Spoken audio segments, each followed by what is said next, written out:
Shalom. First and foremost, I'd like to begin this lesson here by giving all praises, honor, and glory to the Heavenly Father, Yahweh Ba'asham Yahushai Ba'asham Kodash. Double honors goes to the apostles and elders of Great Millstone that rule well. Peace, blessings, and salutations goes to the elect. The Saints Brother Armor One from the Great Millstone Camp in Trinidad. Coming back to do another lesson through Holy Spirit and power of Yahweh Ba'asham Yahushai. Of course, and is the book of Philippians 1 and 17. It says, but the order of love, knowing that I am set for the defense of the gospel. I am set for the defense of the gospel. I read it in a translation. You know what I want to do? Listen. Easy NIV. It says, the former preach a Mashiach out of selfish ambition, not sincerely, supposing they can stir up trouble for me while I am in chains. The former proclaim a Mashiach out of selfish ambition, not sincerely.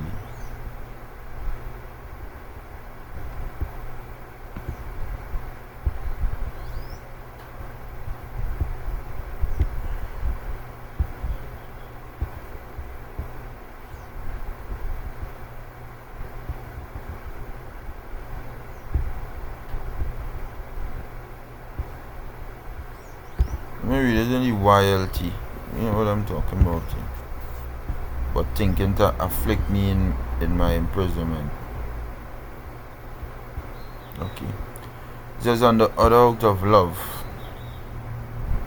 having known that for the defense of the good news I am set.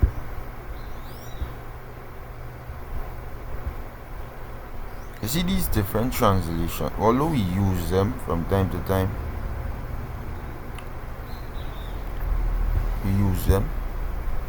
these different translations, bro,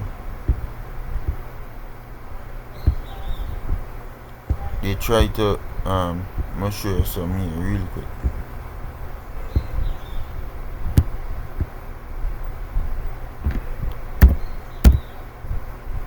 Jeremiah chapter 2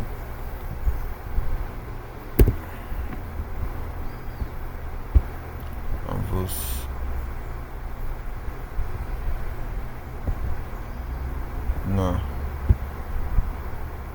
14 and verse 2.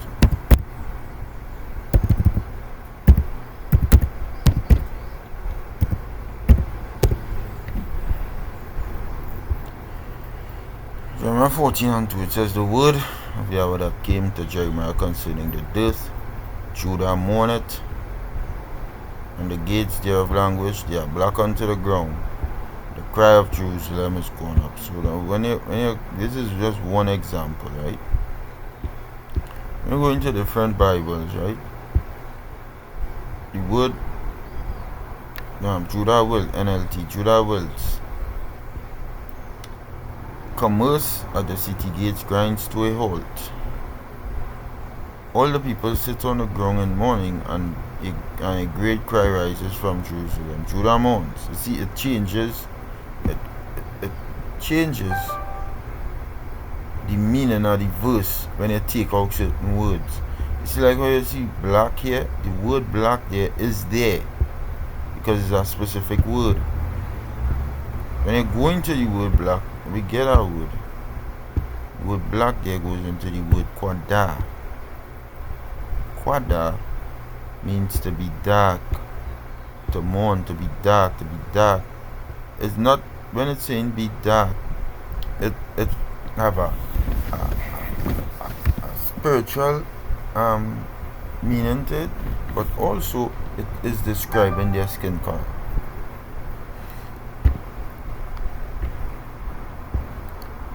You know, it have a what's the word I'm looking for? As I say, spiritual, for lack of a better word, like you could equate it to the fact that they're in a low condition. the mourning, yes, it have that aspect to it. But also, you cannot omit that their skin color is being compared here because of this word black. The word black, the word quada means black, to be dark of sky, lean colored, leaden colored, as with clouds, sun and moon, right? It is in the Strong's Ground Driver Briggs Lexicon. Ground Driver Briggs. Never see. Figurative, actually, figurative. That is the word. The figurative reference would be that they are mourning, but the real reference is that they are in so much of hunger that when they are not eating plenty, eating sufficient food, their melanin, they tend to look way more dark than they're not looking light in the face, because they are hungry.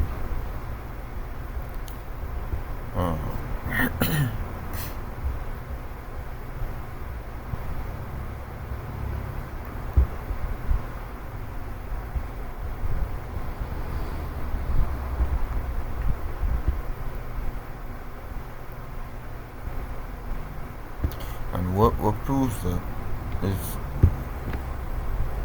Kida,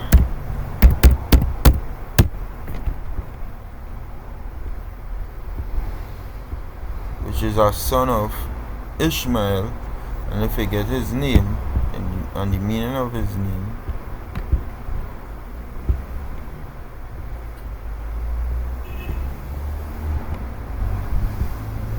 it's the same word quada, right? To be dark, same word. Look at in the Greek, the Hebrew. Quada is the same word, to be dark. Now you see what the blue letter did is that they started to add in things like to mourn. That is not the meaning, because they know dusky. Look at here, and they know that what changes eventually to dusky of the skin or the tent. Kida, son of Ishmael. His descendants or representatives.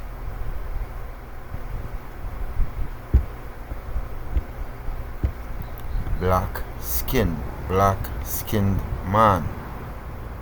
That is Kida. Quada, swarthy, black tented is the same word. Quada, right? If we go here, it's the same word.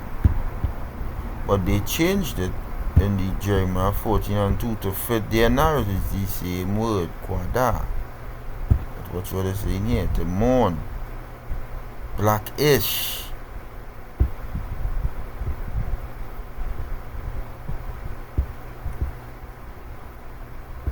It's the same word.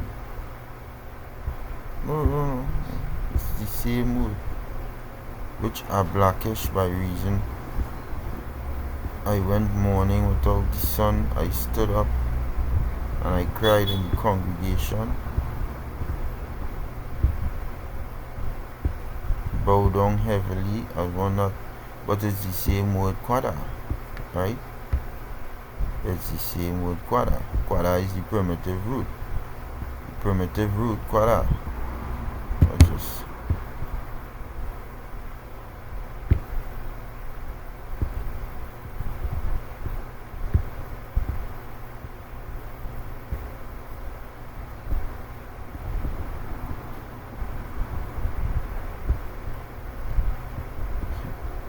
So he's a sly, tricky bitch.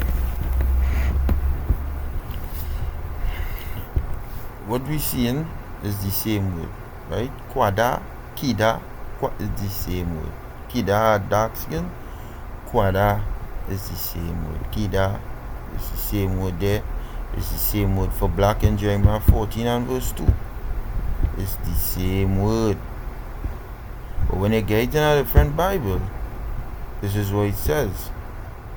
NIV, Judah mourns her city's language, they wail for the land, and a cry goes up for Jerusalem.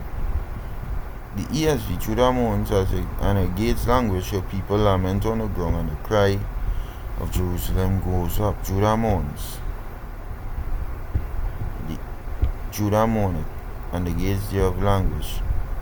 They are mourning unto the ground.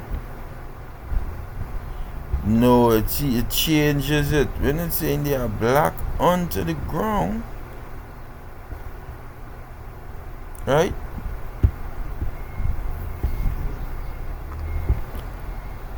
Unto the ground. They are black unto the ground, the earth, the land, the earth, the dark, they get the color of the earth. They're talking about the skin color.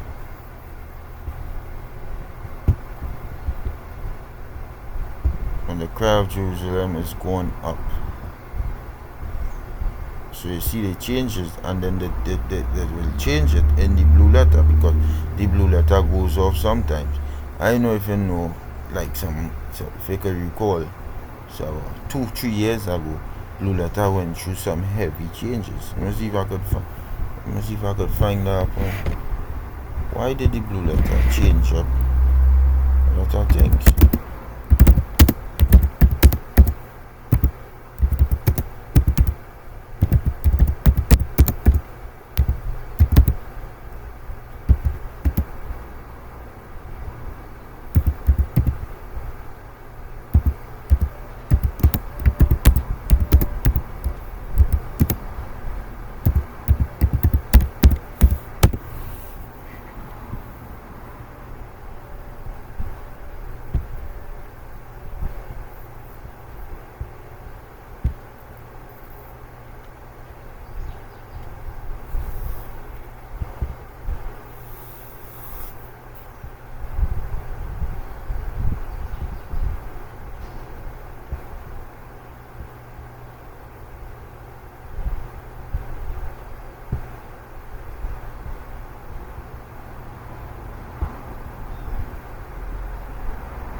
They ain't going on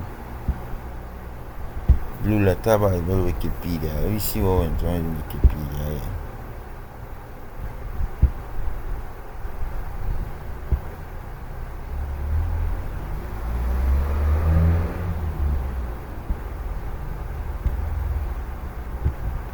Because some years ago,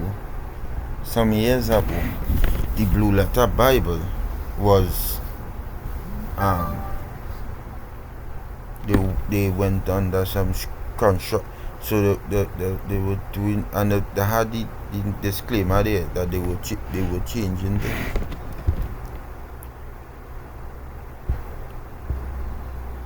So they went in and they tell all the altered things, because that things that you would see from 10 years ago, you're not seeing it now. They altered a lot of things to suit the narrative of this. You see, at the end of the day, right, you all not going and winning. You all are not going to win. Straight up, right? That's just what it is. Right? The truth going and conquer everything.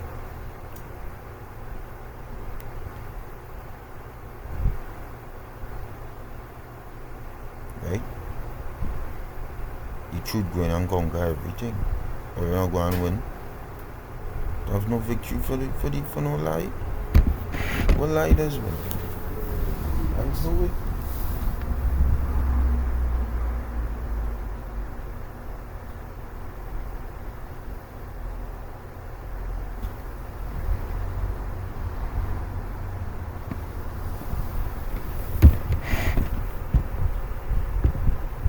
Well, lie's good win. Lie's can win.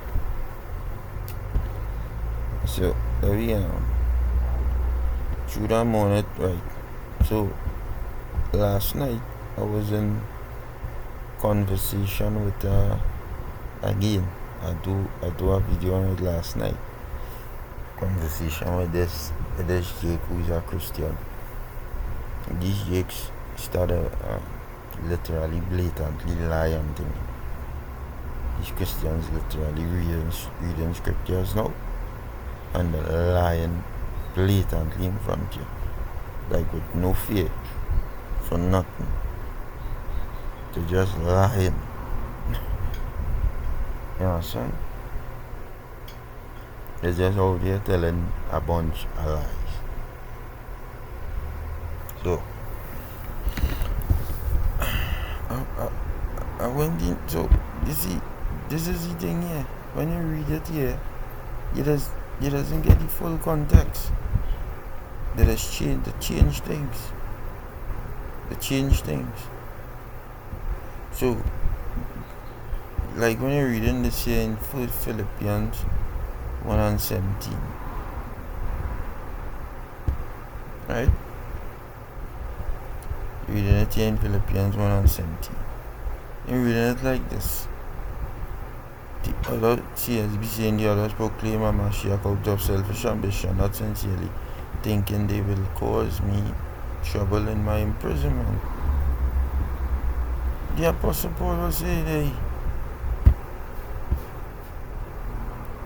what are you here for?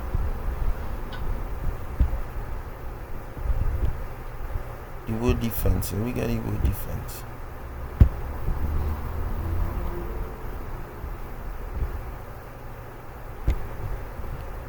Verbal defense, speech in defense, a reasoned statement or argument.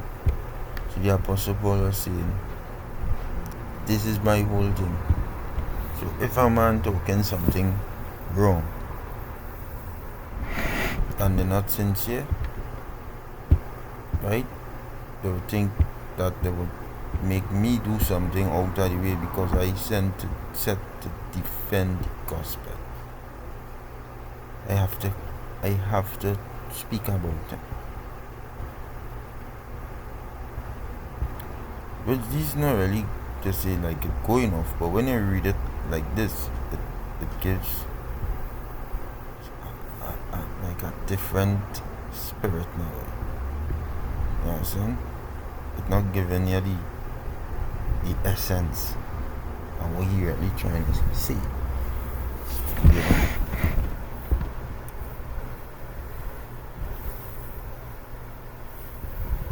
Giving you a totally different vibes. You read in the ESV. The former proclaimer Mashiach out of selfish ambition.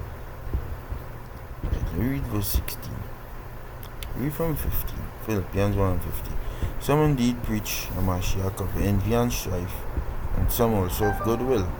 The one preach a Mashiach of contention, not sincerely, supposing to add affliction to my bonds, but the other of love, knowing that I am set for the defense of the gospel. Right.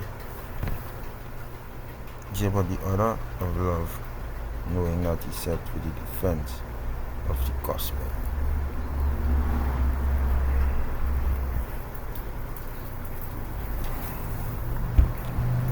Apology.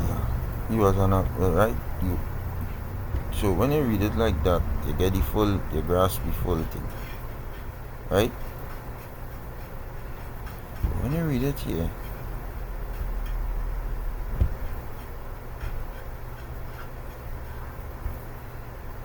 the former proclaimer Mashiach out of self-ambition, rather than pure motives, thinking that they are causing me distress in my imprisonment.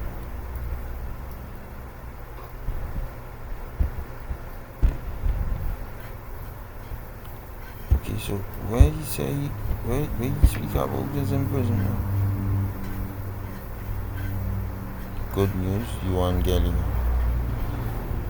Apology, how you had to defend about it.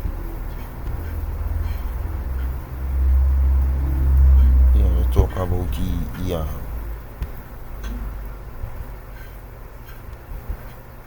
the lie of an infant of one buried of things that quietly cover some spot. The word here is kimahi.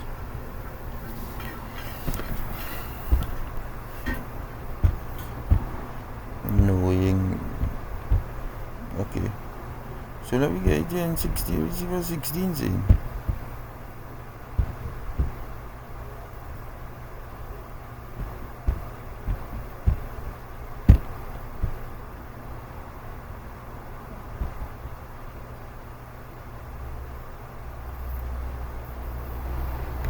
What? So I'm mixing up here. I'm saying something mixing up here, right?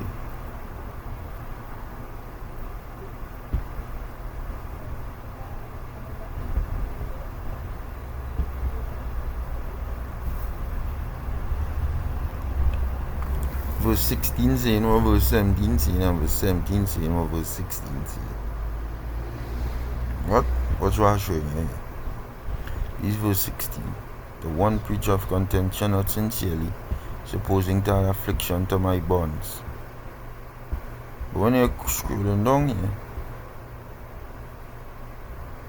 it's saying what verse 17 saying. And when you go on Philippians 17, 1 and 17, it's saying what verse 16 saying.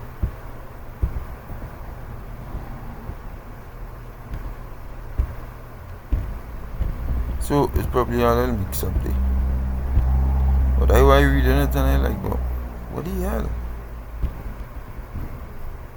What going on there? I reading it and I say, what taking place there?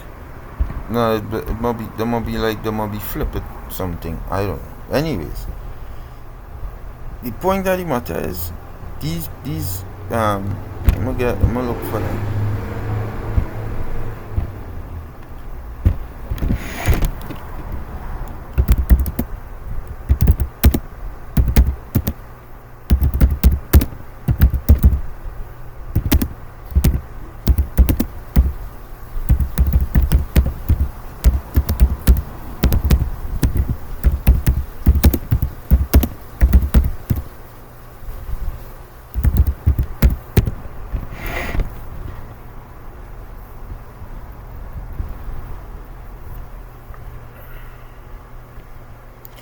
So the Bible was originally written in ancient Hebrew, Aramaic, and Greek, not modern languages. To make it accessible to people who didn't speak those languages, it needed to be translated also.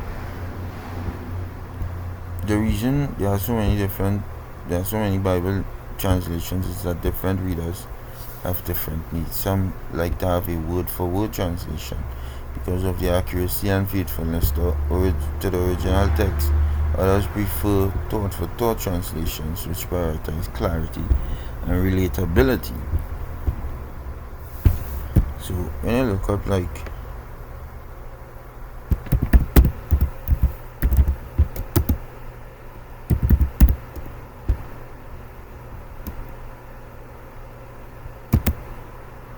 Westcott and Hort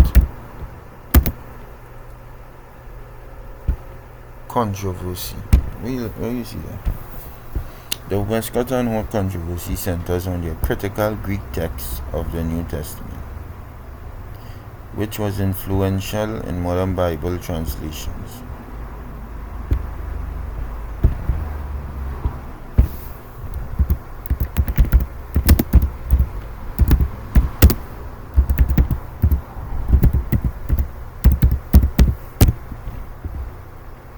Modern Bible translations aim to make the scriptures accessible and understandable to contemporary readers while remaining faithful to the original text.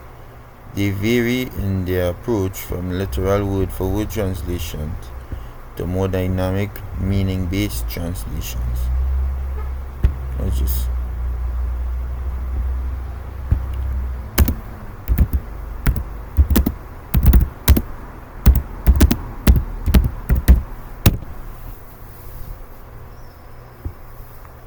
Modern English Bible translations, generally defined as those published since the late modern period, roughly 1800 to 1945, to represent a shift from the biblical English used in earlier translations like the King James Version. These modern translations aim for more contemporary language and accuracy based on revised editions of the original Hebrew and Greek text. So So here's a more detailed breakdown. This period saw the emergence of translations like the Tyndale Bible, Coverdale's Bible, and the Geneva Bible, which moved away from the Latin Vulgate and used more accessible English. The rise of modern translations circa 1900s onwards. This era saw a proliferation of new translations based on critical editions of the original text. Key features of modern translations: modern English usage. They prioritize and clear contemporary language over archaic things. But what is going? You see, when you're trying to translate, you eventually water down. Right? You water down. No, that is about it.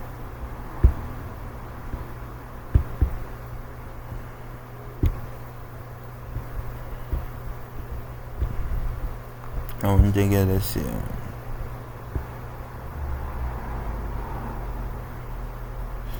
This is the prologue of Sirach. Right? Prologue of Sirach, Ecclesiasticus. Right, so let me read it. I ain't going and read the whole thing. So I read from this point here. To the intent, right? So right here you see the mouse thing here. To the intent that those which are desirous to learn and are addicted to these things might profit much more in living according to the law. Wherefore let me entreat you to read it with favor and attention, and to pardon us wherein we may seem to come short of some things, of some words which we have labored to interpret. For the same things uttered in Hebrew and translated into another tongue have not the same force in them. And not only these things, but the law itself and the prophets and the rest of the books have no small difference when they are spoken in their own language. For in the right,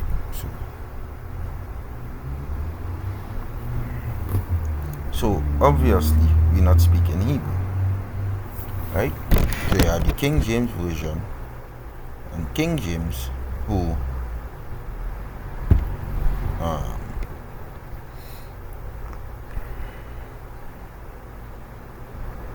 is not ironic. You see, roughly 1800 to 1945, all these different translations started to come out, and while they were coming out, what did they do? They went into the Bible and started, they pulled out the Apocrypha. Look at it right here. We read it the other day.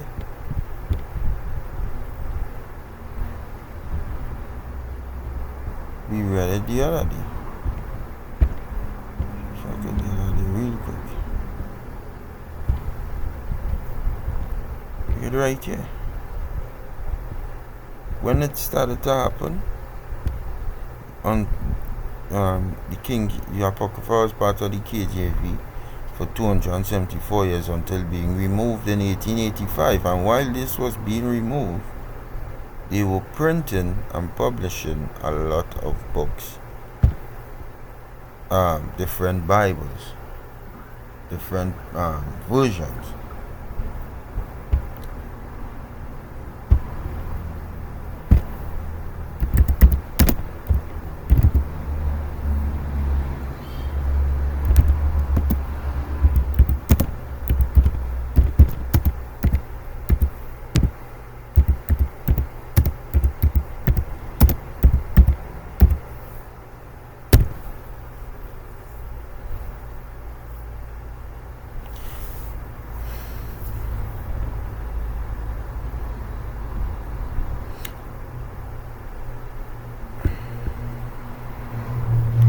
King James Version cannot be updated to modern English because it is an authorized translation from a specific era. The King James Version was commissioned by King James I in 1611 and serves as a historical text with a specific literary style. While some versions like the NKJV version attempt to modernize the language, they are not considered the King James Version. Here's a more detailed explanation. The King James historical context. The King James Version was created in a specific historical context with particular literary conventions and language usage. Modernizing it would change its historical significance and literary style. Authority. The King James Version was commissioned by a monarch, King James, and is considered an authorized translation. Any changes would require a new commission or authorization, which is not feasible since King James is deceased. So you cannot change it.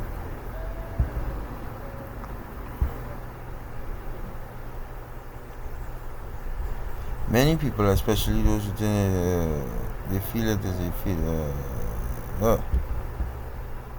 modern English translations of the Bible, like the NIV or the NASB, are available and offer different perspectives on the text's meaning.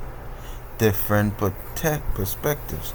KJV only is. Some groups hold that the KJV is the only perfect and inspired version of the Bible, making any changes or updates unacceptable.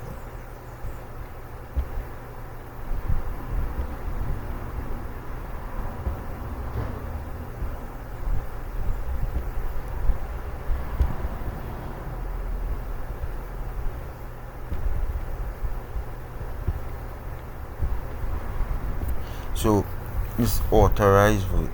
It's an authorized. What do you say? Authorized translation.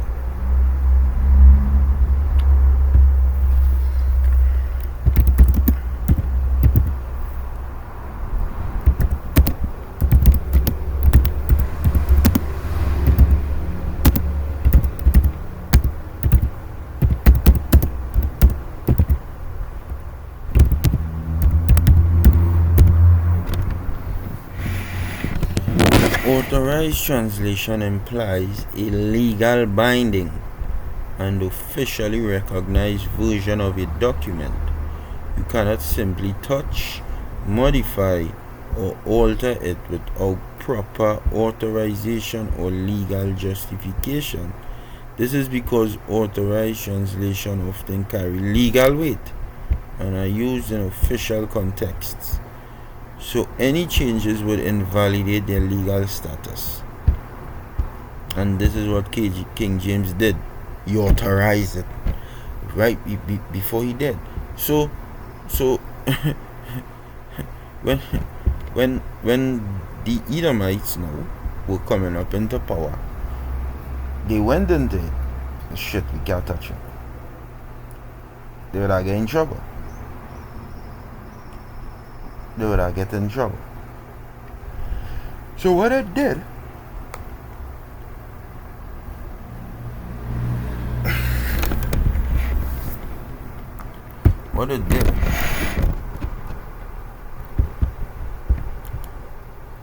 these two men here who were Edomites, Westcott and Hort, this is what went on.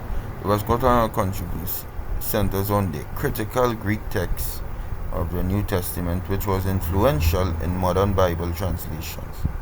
The approach, which favored shorter readings found in certain manuscripts like Codex Vaticanus and Codex Sinaiticus, over longer readings found in others, sparked debates and criticism, particularly from those who preferred the Textus Receptus used in the King James Version. Here's a breakdown of the key points. The Textus Receptus versus Westcott and Hort. So where'd them come out from?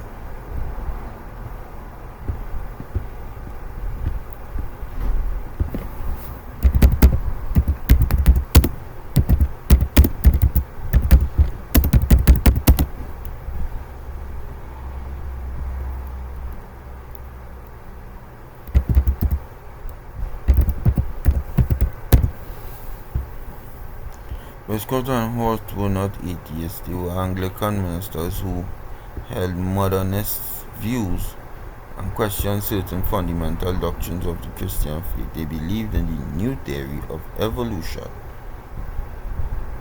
and disputed the historical reality of Eden, among other things. So they weren't believers.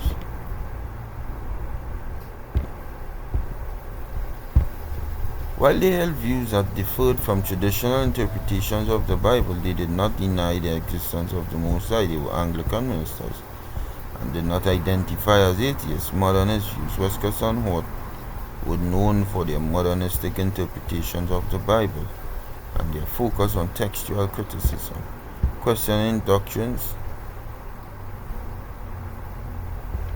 They questioned the infallibility of the Bible and denied the historical reality of Eden.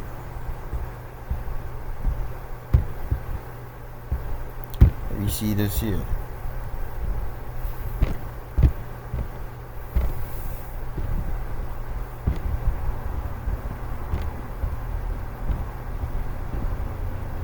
The Westcott and Hort text was used for the RSV, ESV, NASV, TLB, NIV.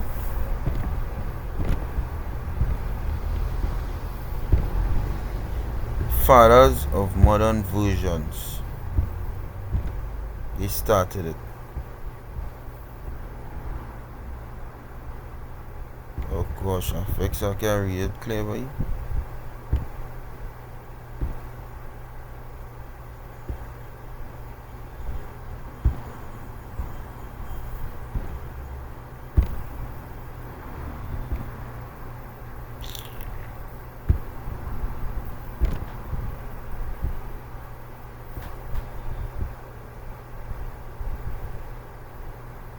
Why does it even matter? Westcott and Hort were occultists or Christians?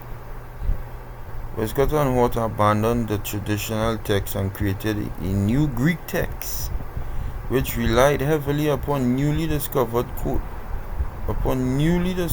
Codex Sinaiticus, along with previously discovered Vaticanus and Alexandrinus. The new Greek text became the Greek Nestle Aland and UBS textbooks used by most Catholics and Protestant translators today. This new text caused translators to doubt God's preserved words and doctrine, resulting in Bibles translated after 1881,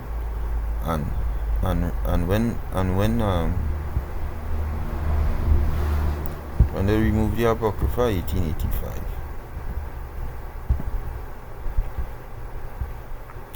They contain thousands of changes from the traditional text, including the removal of Mark 16, 9-20, John 7, 53, 8 and 11.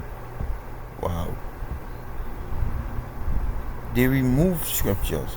The general public has been led to believe that Westcott and Hort were Christians. But were they really? Biblical understanding, careers, billions in book sales, and reputation are at stake.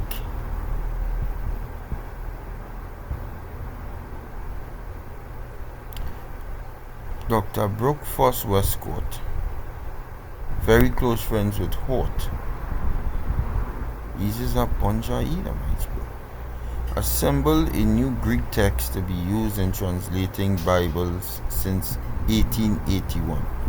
He come from nowhere and just assemble a new Greek text. Conducted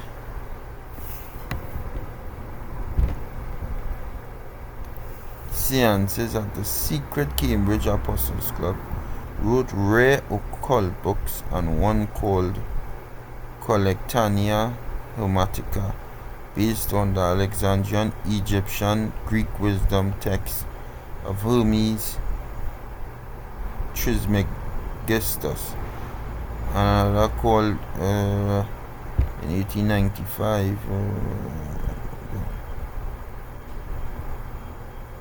Cambridge Apostles Secret Club.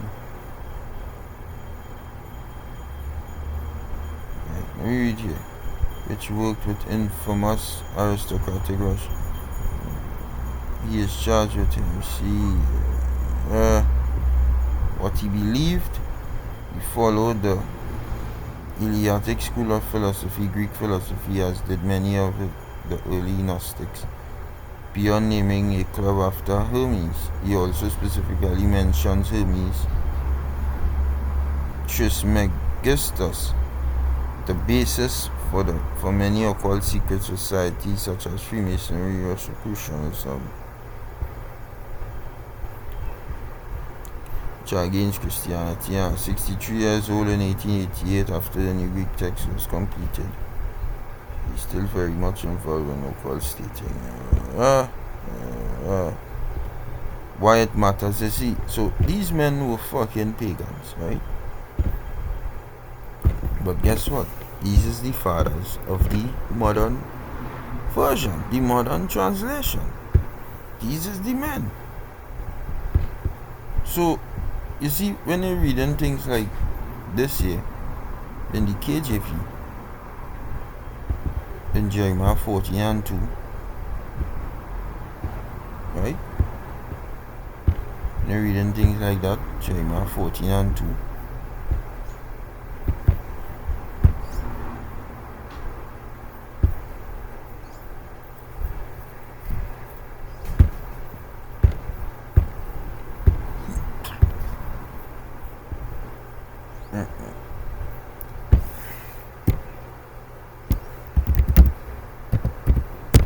and I read it and you see they alter the meaning.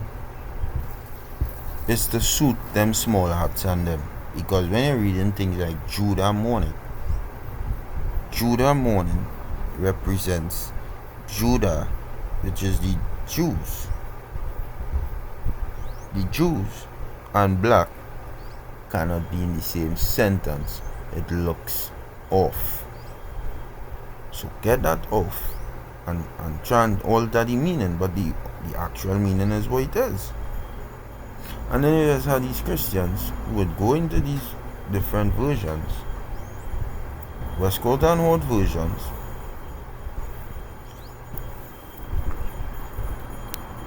and come to you with their dumb doctrine. Oh shucks.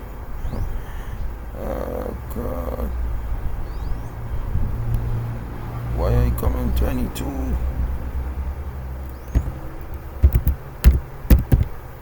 What 22? Why don't you say going in 22? Yeah, 22 I pass it. 2 Corinthians 2 and 11, it says, lest Satan should get an advantage of us, for we are not ignorant of his devices. We know this devil. So let me go in the Westcott and Hort controversy. Here's a breakdown of key points, right? The Textus Receptus versus Westcott and Hort. The Textus Receptus, which was the foundation for the King James Bible, was seen as having more majority text basis. Westcott and Hort, on the other hand, favored a critical text approach, believing that the shorter readings were closer to the original Greek text of the New Testament. Manuscripts and theories. Westcott and Hort argued that the Codex Vaticanus and the Codex Sinaiticus were the oldest and best manuscripts, and that the longer readings found in other manuscripts were additions made later by editors. They also theorized a Lucian recension, where the school of Antioch supposedly altered the text. Theorized leading to the Textus Receptus. So they say that we have the older text, and them plagiarize the older text and create the Textus Receptus. Let me go back. So it's lies, bro. Impact on translation. The text produced by Westcott and Hort serves as the foundation for numerous new Bible translations in the 20th century. So it's two totally different things. So that's why sometimes you read a new translation and it breaks it down completely wrong. It wrong. It's completely wrong. Now we just use it, right? Nothing wrong with using it when it's in the context of the scriptures, of what the doctrine really is. Because long story short, we have the real doctrine, right? The real doctrine, we have it.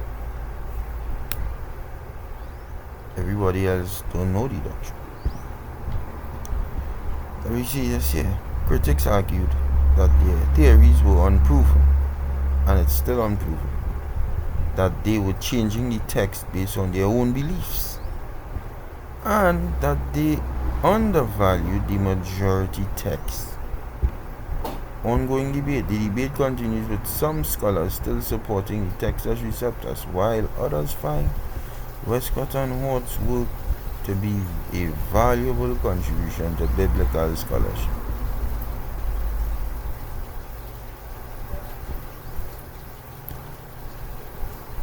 The Puritan Bone.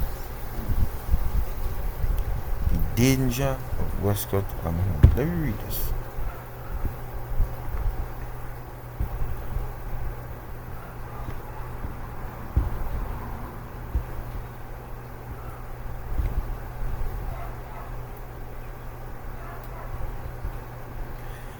After much research in textual criticism and seeing the recent posts asking for help with critical text to read Westcott and Hort, I didn't want to distract from that dread. So created this one only to show many very, very serious errors of W.H. Westcott and Hort. Whether it's denying the historicity of Genesis 1 to 3, they deny that, or agreeing with Darwin completely. Universalism and other views, and various other views, these men show themselves to be often opposed to Mashiach and the Gospel. The works of these men should never be trusted when discussing textual criticism. The first is short and gives a good summary of the problems of Westcott and Hort in their own words. Second is much longer. It's a much longer research paper into Westcott and Hort examining their writings. Finally, a seminary in Singapore brings their view of Westcott and Hort work. We see what the seminary say. Far Eastern Bible College. The inside story of Westcott and Hort. This video might be a little long, but we digging, researching. 144 7 7144. See that? See that? All praises to Yahweh Ba'asham, Yahweh Shai, Ba'asham, Racha Kodash. Far Eastern Bible College. The inside story of Westcott and Hort. Who shall ascend into the hill of the Lord, by Psalms 24. Who shall stand in his holy place? He that hath clean hands and a pure heart, who hath not lifted up his soul unto vanity, nor sworn deceitfully, he shall receive the blessing from Yahweh, and righteousness from the power of his salvation. Brookforce, Westcott. We see how long this is. Wow.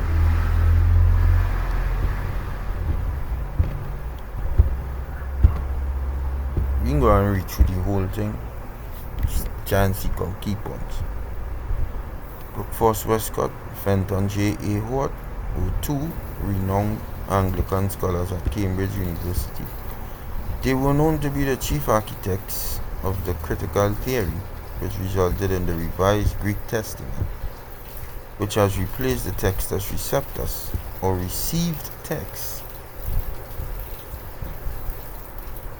It replaced it.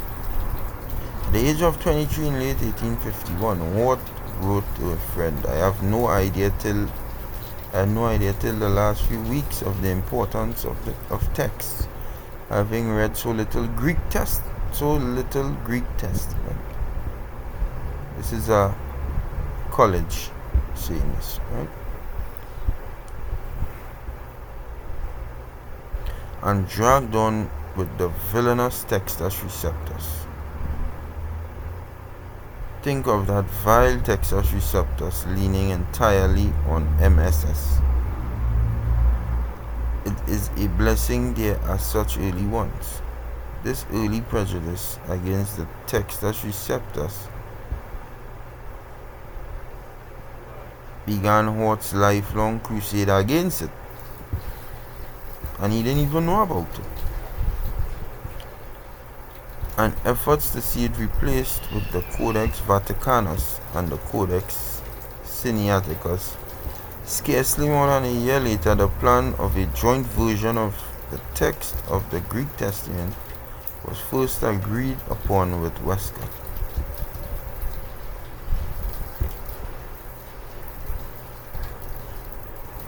In 1857, 5 Anglican clergymen started efforts to secure a revision of the English Bible.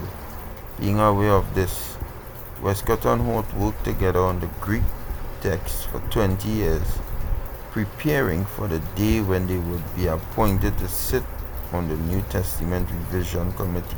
So they've been working. Wow. They also concocted an imaginary theory, 150 pages long, that would be tight enough to convince others to favor a change in the Greek text. The false assumption are these. They assume that between 250 AD and 350 AD, there was a revision of the Greek text which produced the majority text. Discordant manuscripts were blended together to form this text, and thus many additional verses and passages were added. They assumed that. Okay.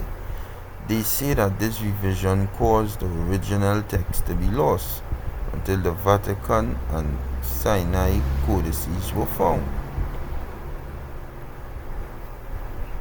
That is the Sinaiticus and the Vaticanus. That is what they're making up. They made that up.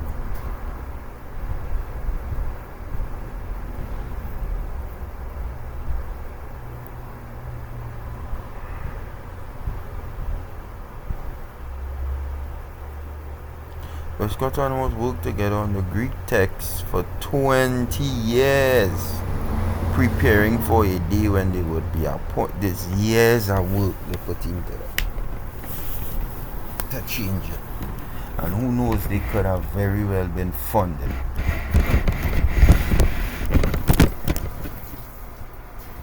Because they need to change the narrative. We get a precept here.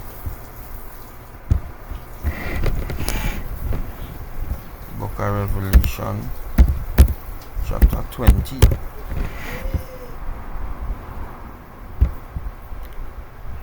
And verse 7 says, "And when the 1,000 years are expired, Satan shall be loosed out of his prison, and shall go out to deceive the nations which are in the four quarters of the earth."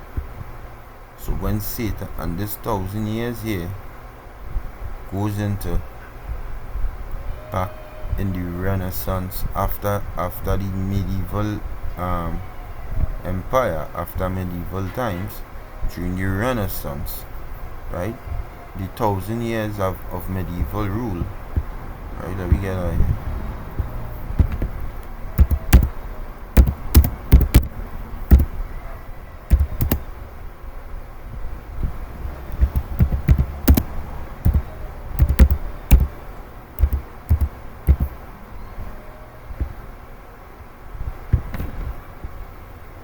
Roughly 1,000 years. See, the medieval period, also known as the Middle Ages, lasted roughly from the 5th century to the late 15th century, spanning approximately 1,000 years. It's often considered to have begun around 500 AD, following the decline of the Roman empire in Europe and ended sometime between 1400 to 1500. 1450. The fall of Constantinople,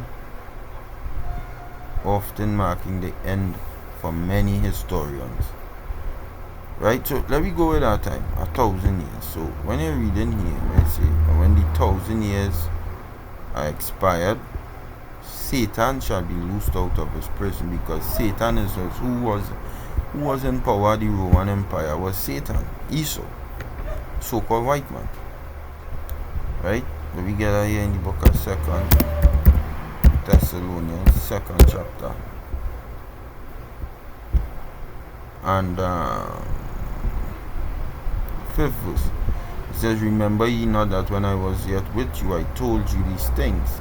And now ye know what withholdeth, that ye might be revealed in his time. For the mystery of iniquity doth already work. Only he who now letteth will let until he be taken out of the way." Now read it over again. It says, "For the mystery of iniquity doth already work." Alright, so let me look. What time period was the Apostle Paul? Hello?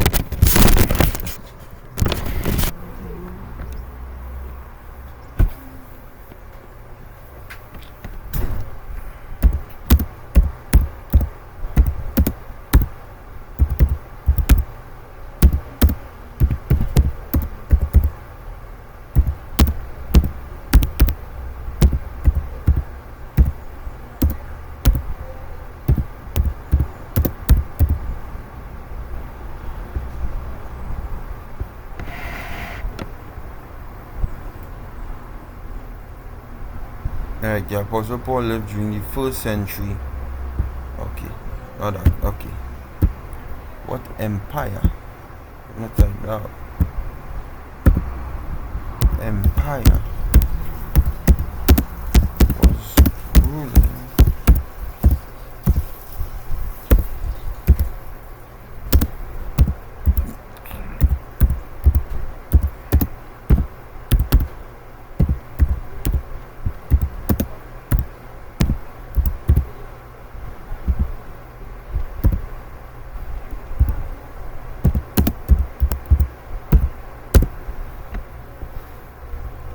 During the time of the Apostle Paul, the Roman Empire was the dominant power, ruling over a vast territory encompassing, alright, we don't even need to read all that. So we see in the Roman Empire was the top dog.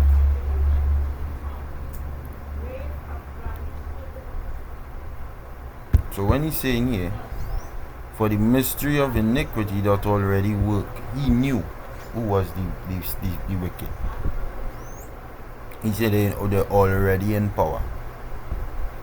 They are the powers that be right now. The Romans. And them Romans eventually fell. When you read in Revelation 20 and verse 6, Revelation 20 and verse 7, they fell. Right? And then the medieval empire ruled for like 1,000 years, and it's saying here in Revelation 20 and verse 7, and when that 1,000 years is expired, Satan going and be loose out of his prison. And when you look up the meaning of the word, we see where is the Renaissance. Renaissance period. The Renaissance period, Renaissance meaning rebirth. Rebirth of what? The rebirth of the Roman Empire.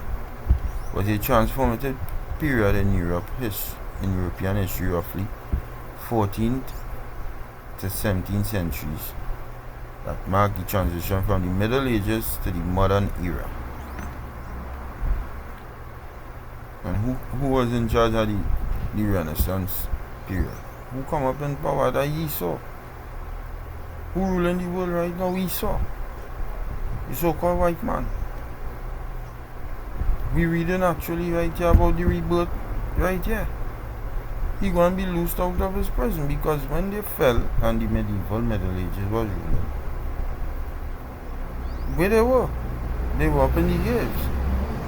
They were the wild man of medieval that we look for.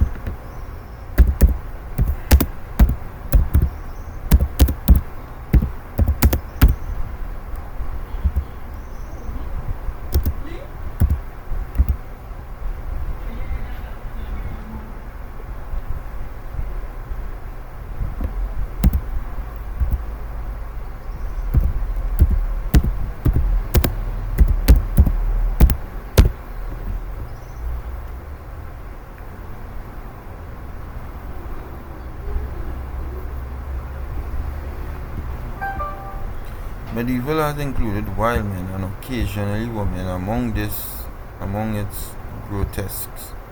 They were a race of primitive subhumans covered in shaggy hair, immensely strong, and living in forests.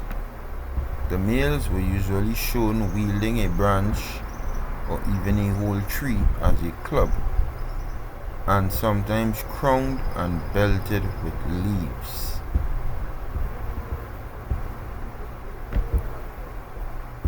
And you know who that was? You know who that was? That was Esau. That was Esau. He was bound and shut up. This is their history right here. You can read about that in Job the 30th chapter. See, the Bible never lied to we. We just bringing it in the correct context. Job 30 and verse 1 says, But now they that are younger than I have me in derision, whose fathers I would have disdained to have set with the dogs of my flock. Yea, whereto might the strength of their hands profit me, in whom old age was perished? For want and famine they were solitary, fleeing into the wilderness in former time, in times before, desolate and waste, who cut up mallows by the bushes and juniper roots for their meat. A big thing in this world here is marshmallows. They were driven forth from among men. They cried after them as after a thief. To dwell in the cliffs of the valleys, and in caves of the earth, and in the rocks. Among the bushes they breed. Under the nettles they were gathered together. They were children of fools, they were children of base men. They were viler than the earth. And now am I their son, yea, I am their byword. They abhor me, they flee far from me, and spare not to spit in my face. So Job like, what the hell? These vile ass people. Look right here. The wild man. Medieval art included wild men and occasionally women among its grotesques. They were a race of primitive subhumans. This is what we just read about in Job. Covered in shaggy hair, immensely strong, and living in forests. You can't make this up.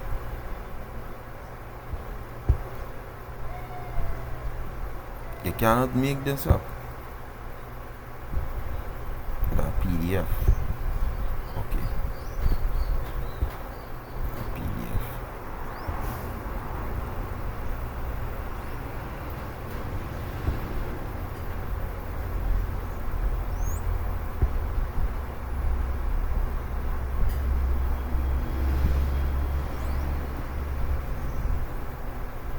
You see what they're saying here? Hopefully I get a strike. While researching the origins of the Finnish and the Swedish Lapland coat of arms and flags, I went down a deep rabbit hole of the famous wild man appearing on various heraldic depictions in Northern Europe specifically. However, after wild man, research, it turned out is to he be how he other was places red? around the continent. This is Esau here in fullness. This is how Jake used to have them join them. Because that is who they are. That is who they are. So what is this wild man? What are his origins, and why do so many European families include him on their heraldry and flags? Well, cavemen. They were showing you their history when we were small on cartoons. Cavemen. Again on show. That is what they are. But the Lord brought them back to life, right? And we read about that in Revelation 20. And when they got brought back to life in Revelation 20, Satan shall be loosed out of his prison, and his first thing was to do, and shall go out to deceive the nations which are in the four quarters of the earth, Gog and Magog, to gather them together to battle, through his deception on the earth. All this deception on the earth going and ultimately lead into his destruction. to gather them together to battle, the number of whom is as the sand of the sea. All that deception going on leadeth straight back into his demise. He's going to be destroyed ultimately through World War III. Right? So now let me go back to these dummy. Oh no. Maybe it was here. Right, nice. Yes. They say in Westcott and Hort, which are a Far Eastern Bible College. Let me see.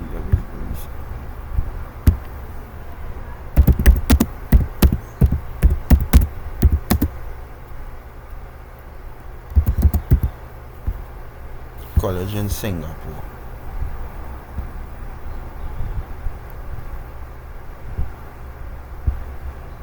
Founded in 1962 by Timothy Tow, is the fourth oldest Bible college in the country. Now, when we just taking his info, there's a lot of info on it, but we read from him, right? Because he seems to be hitting the nail on the head right now. It says, they say this revision caused the original text to be lost, right? They say that this was a conspiracy by the whole Orthodox Church, which has successfully suppressed the original up to and including the present. So it's like they say we get a brand new revelation. The Orthodox Church was going off and we got a brand new we went and dig and find the truth. And now we presenting the truth here to you. All of them was lying all the time. That's what they say. These are the standard arguments against the text of the King James Version. They are not fair. They are not honest. They do not deal with the actual facts of the case, which show that the earlier manuscripts were probably from a mutilated text produced by the heretical sect called the Adoptionists, a form of Gnosticism. In the late 2nd century AD, described in Eusebius' history, the Orthodox Church is recognized.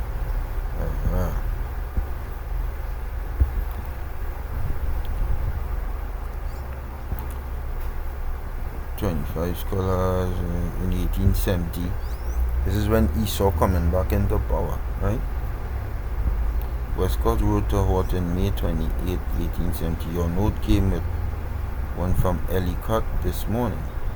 Though I think that convocation is not competent to initiate such a measure, yet I feel as we three are together wrong to make the best of it.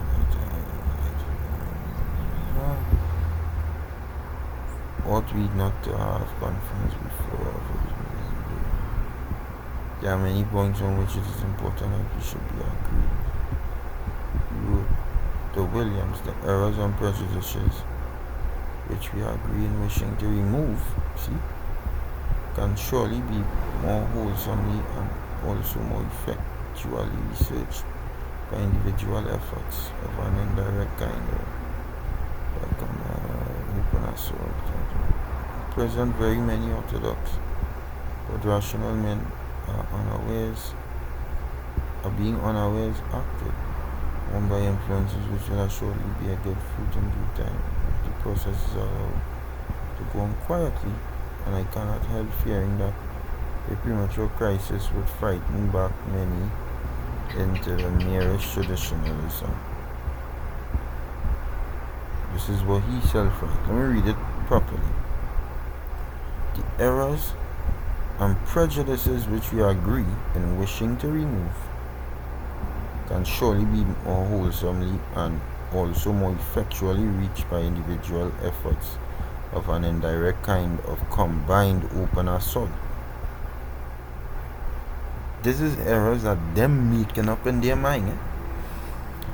At present, very many Orthodox but rational men are being unawares acted on by influences which will assuredly bear good fruit in due time. If the process is allowed to go on quietly, and I cannot help fearing that a premature crisis would frighten back many into the merest traditionalism.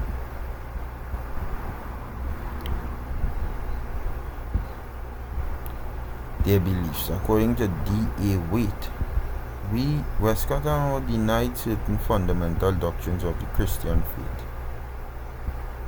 The Bible for today. Hort clearly believed that in the new theory of evolution, he wrote to Reverend John Ellerton, April 3, 1860.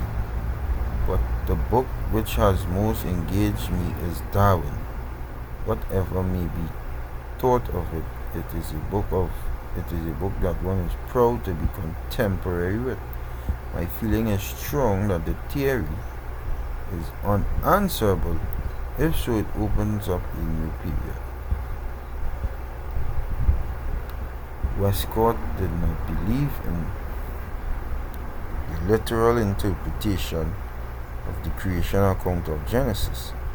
Westcott wrote to Archbishop of Canterbury on Old Testament criticism, March 4, 1890. Now, no one now, I suppose, holds that the first 3 chapters of Genesis, for example, give a literal history. I could never understand how anyone reading them with an open eye could think they did. And it does give literal history. It's just written in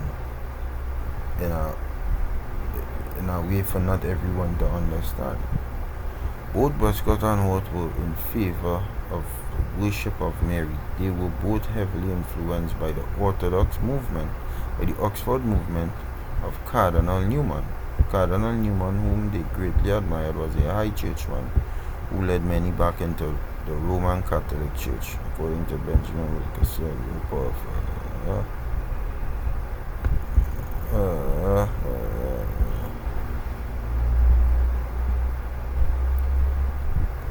After leaving the monastery, we shaped of our course to a little oratory which we discovered on the summit of a neighboring hill. Fortunately, we found the door open.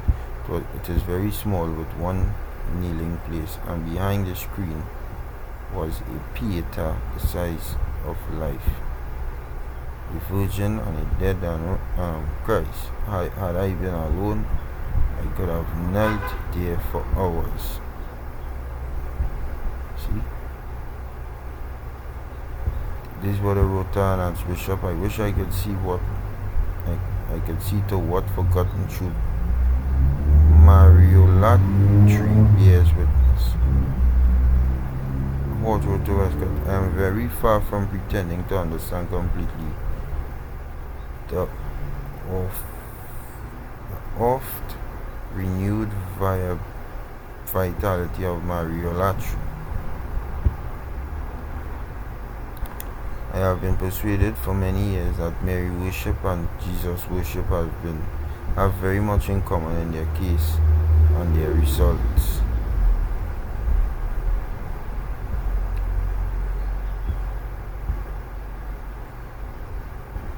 We founded the Bogey Club, or the Ghost Club. Our next cult, Their Fruit. Some have alleged that the background of Westcott and Hort is totally irrelevant to the issue concerning modern versions like the NIV. But this allegation is untrue. Bringing up their background is not just an ad hominem argument. If Westcott and Hort had not been the kind of men they were, but had been true, regenerate, God-fearing, Bible-believing scholars like Dr. Scrivener, how different the New Testament of the Revised Version would have been. There would have been no critical theory concocted to sway the committee into rejecting the text as receptors. See? They concoct, they sway the committee to reject the text as receptors. That is why a lot of Christians today rejects the KJV. Right? So it's a good article. You could read through it, and I will read through it. So, these Christians only being found out. So that is why you have this set of madness on the earth today. And it's only because that is when Esau was coming back into power. During the rebirth of Rome. Okay? So, hey, we ain't blind, we know what this man on. We know what he on. Anyways, I'll close it off here. Give all praises, honor, and glory to Yahweh, Basham, Shai, Basham, Kakadash. Double honor to the apostles who flavors are defiant. Shalom to the elect.